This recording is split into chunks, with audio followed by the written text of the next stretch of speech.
আরে নবোদয়ের মুসলমান, আমি আপনাদেরকে ছোট্ট একটা বিষয় বুঝাইয়া আর কিছু আমল দিয়ে আমি আপনাদের সামনে থেকে বিদায় নিব।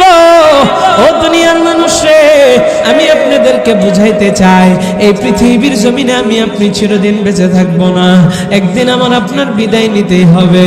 এই দুনিয়ার জমিনটা হচ্ছে পরীক্ষার হল, আমি আপনি এই দুনিয়ার জমিনে হচ্ছে পরীক্ষার্থী।